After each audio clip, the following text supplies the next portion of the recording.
News ಲಂಚ್ಗೆ ಮತ್ತೊಮ್ಮೆ ಸ್ವಾಗತ.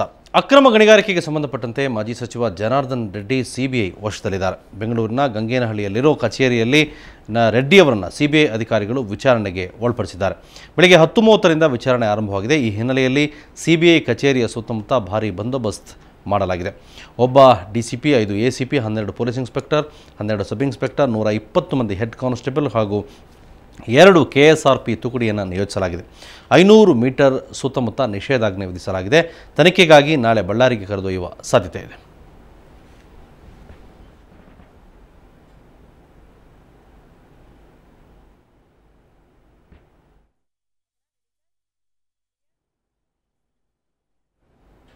ಈ ಬಗ್ಗೆ ಇನ್ನಷ್ಟು ಮಾಹಿತಿ ನೀಡ್ತಾರೆ ನಮ್ಮ ಪ್ರತಿನಿಧಿ ಮಾರುತಿ. ಬಳ್ಳಾರಿಗೆ ಜನಾರ್ದನ್ ರೆಡ್ಡಿಯನ್ನು ಕರೆದೊಯ್ಯೋ ಸಾಧ್ಯತೆ ಏನಾದರೂ ಇದೆಯಾ ತನಿಖೆಗೆ? ಕಂಪನಿಯ ಪ್ರಮುಖ ಆರೋಪಿ ಗಾಲಿ ಜನಾರ್ದನ ರೆಡ್ಡಿ ಅವರನ್ನು ನಿನ್ನೆ ಸಿಟಿ ಸಿವಿಲ್ ಕೋರ್ಟ್ CCH 47ನಲ್ಲಿ ಹಾಜರುಪಡಿಸಿದಂತಹ ಸಂದರ್ಭದಲ್ಲಿ ಅವರ ಪರ ವಕೀಲರಿಂದ ಒಂದು ಅರ್ಜಿಯನ್ನು ಸಲ್ಲಿಸಲಾಗಿತ್ತು. ಆ ಒಂದು ಅರ್ಜಿಯ ಆಧಾರದ ಮೇಲೆ ನ್ಯಾಯಾಲಯ ನಿನ್ನೆ CBI ಕಸ್ಟಡಿಗೆ ವಹಿಸಲಾಗಿತ್ತು. ಆ ಒಂದು ಅರ್ಜಿಯನ್ನು ವಿಚಾರಣೆ ಸಲುವಾಗಿ ಇದೇ ತಿಂಗಳ 12ನೇ ತಾರೀಕಿಗೆ ನ್ಯಾಯಾಲಯ ದಿನಾಂಕವನ್ನು ಗೊತ್ತುಪಡಿಸಿತು.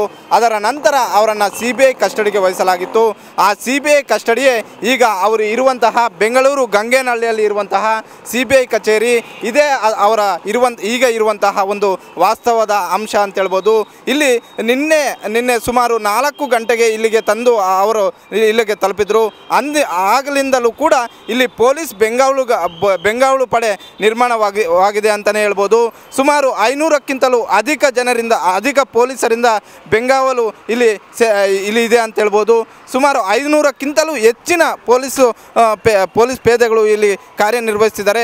ಅದೇ ರೀತಿ ಸುಮಾರು 500 ಮೀಟರ್ಗಳಷ್ಟು ಒಂದು ದಾರಿ ಕೂಡ ಇಲ್ಲಿ ರಿಸ್ಟ್ರಿಕ್ಟೆಡ್ ಏರಿಯಾ ಅಂತ ನಿರ್ಮಾಣ ಆಗಿದೆ. ಒಟ್ಟಿನಲ್ಲಿ AMC ಕಂಪನಿಗೆ ಸಂಬಂಧಪಟ್ಟಂತೆ ಪ್ರಮುಖ ಆರೋಪಿಯಾಗಿರುವಂತಹ ಗಾಲಿ ಜನಾರ್ದನ್ ರೆಡ್ಡಿ ಅವರನ್ನು ಇಂದು ವಿಚಾರಣೆ ಕೂಡ ನಡೀತಾ ಇದೆ. ಹಾಗೂ ಇಂದು ಅಥವಾ ನಾಳೆ ಬೆಳಿಗ್ಗೆ ಅವರನ್ನು ಬಳ್ಳಾರಿಗೆ ಕರೆದೊಯ್ಯುವಂತಹ ಎಲ್ಲ ಸನ್ನಿವೇಶಗಳು ಇದೆ ಅನ್ನುವಂತಹ ಒಂದು ಮೂಲಗಳು ಹೇಳುತ್ತಿರುವ ಪ್ರಕಾರ. ಹಾಗಾಗಿ ನಾಳೆ ಬೆಳಿಗ್ಗೆ ಅವರನ್ನು ತನಿಖೆಯ ಸಲುವಾಗಿ ಬೆಂಗಳೂರಿಗೆ ಕರ್ಕೊಂಡು ಹೋಗುವಂತಹ ಎಲ್ಲ ಸನ್ನಿವೇಶಗಳು ಇದೆ ಅಂತ ಹೇಳ್ತಿದ್ದಾರೆ. ಕ್ಯಾಮ್ರಾ ಪರ್ಸನ್ ಶಿವಕುಮಾರ್ ಜೊತೆ ಮಾರುತಿ, ಸುವರ್ಣ ನ್ಯೂಸ್ 24x7 ಬೆಂಗಳೂರು. ಇನ್ನು ಚಿಕ್ಕಮಗಳೂರು, ಉಡುಪಿ ಉಪಚುನಾವಣೆಯಲ್ಲಿ ಎಲ್ಲರೂ ಕೂಡ ಬಿಜೆಪಿ ಗೆದ್ದೇ ಗೆಲ್ಲುತ್ತೆ ಅಂತ ಮಾಜಿ CM ಯಡಿಯೂರಪ್ಪ ವಿಶ್ವಾಸ ವ್ಯಕ್ತಪಡಿಸಿದ್ದಾರೆ. ಇನ್ನು ಶಿವಮೊಗ್ಗದಲ್ಲಿ ಮಾತನಾಡಿದ ಅವರು, ಪಕ್ಷದ ಹಿರಿಯ ನಾಯಕರೆಲ್ಲರೂ ಕೂಡ ಪ್ರಚಾರಕ್ಕೆ ಹೋಗ್ತೀವಿ, ಅದು ನಮ್ಮದೇ ಕ್ಷೇತ್ರ, ಹೀಗಾಗಿ ಗೆಲ್ಲೋದರಲ್ಲಿ ಅನುಮಾನ ಇಲ್ಲ ಅಂತ ಹೇಳಿದರು. ಇದೇ ವೇಳೆ ಮಾಧ್ಯಮಗಳ ಮೇಲೆ ನಡೆಸಿದ ಹಲ್ಲೆಯನ್ನು ಖಂಡಿಸಿದ BSY, ಮಾಧ್ಯಮಗಳ ಮೇಲೆ ವ್ಯವಸ್ಥಿತ ಪಿತೂರಿ ನಡೆದಿದೆ, ಸರ್ಕಾರ ಸೂಕ್ತ ಕ್ರಮ ಕೈಗೊಳ್ಳುತ್ತೆ ಅಂತ ಹೇಳಿದರು. 100ಕ್ಕೆ 100 ನಾವು ಚುನಾವಣೆಯಲ್ಲಿ ಗೆಲ್ತೇವೆ. ಅದರ ಹಿಂದೆ ಸದಾನಂದಗೌಡರು ಪ್ರತಿನಿಧಿಸಿದ ಕ್ಷೇತ್ರ, ಯೋಗ್ಯ ಪ್ರಾಮಾಣಿಕ ಒಳ್ಳೆಯ ಅಭ್ಯರ್ಥಿ, ಕಳಕಳಿ ಇರುವಂಥ ಅಭ್ಯರ್ಥಿಯನ್ನು ಹಾಕಿದ್ದೇವೆ, ನಾವು ಗೆಲ್ತೇವೆ. ಸೊ ಯಾವುದೇ ಕಾರಣಕ್ಕೆ ಈ ಮಾಧ್ಯಮದ ಮೇಲೆ, ರಂಗದ ಜನರ ಮೇಲೆ ಆಗಿರುವಂಥ ಹಲ್ಲೆಯನ್ನು ನಾನು ಖಂಡಿಸ್ತೇನೆ. ಸೂಕ್ತವಾದ ಕ್ರಮವನ್ನು ಮುಖ್ಯಮಂತ್ರಿಗಳು ಮತ್ತು ಗೃಹ ಸಚಿವರು ತಗೊಳ್ತಾರೆ ಅನ್ನೋಂಥ ಭರವಸೆಯನ್ನು ನಾನು ನಿಮಗೆ ಕೊಡ್ತಾ ಇದ್ದೇನೆ. ನಿಮಗೆ ಒಟ್ಟಿನಲ್ಲಿ ನ್ಯಾಯ ಸಿಗಬೇಕು. ಅದು ಯಾವುದೇ ಕಾರಣಕ್ಕೂ ಮಾಧ್ಯಮದ ಸ್ನೇಹಿತರಿಗಾಗಲಿ ಯಾರಿಗೇ ಆಗಲಿ ಅನ್ಯಾಯ ಆದವರಿಗೆ ಒಂದು ನ್ಯಾಯ ಸಿಗಬೇಕು. ಅದಕ್ಕೆ ಸರ್ಕಾರ ಬದ್ಧವಾಗಿದೆ ಅನ್ನೋ ಮಾತು.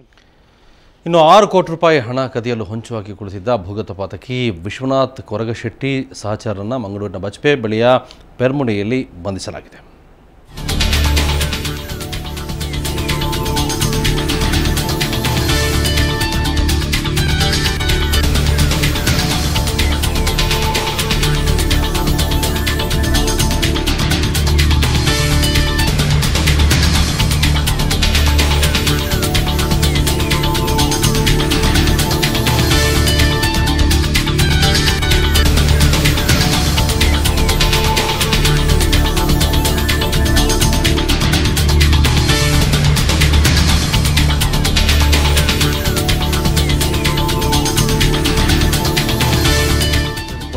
ಬಜ್ಪೆಯ ಪೊಲೀಸರು ಭೂಗತ ಪಾತಕಿ ವಿಶ್ವನಾಥ್ ಕೊರಗಶೆಟ್ಟಿ ಮತ್ತು ಆತನ ಸಹಚರರನ್ನು ಬಂಧಿಸಿದ್ದಾರೆ.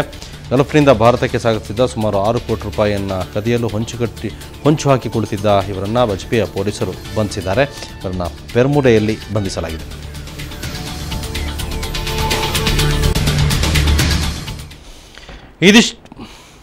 ಇದಿಷ್ಟು ಇವತ್ತಿನ ನ್ಯೂಸ್ ಲಂಚ್. ನಾಳೆ ಮತ್ತೆ ಭೇಟಿಯಾಗೋಣ. ಕ್ಷಣ ಸುದ್ದಿಯಾಗಿ ನೋಡ್ತಾ ಇರಿ ಸುವರ್ಣ ನ್ಯೂಸ್ 24/7.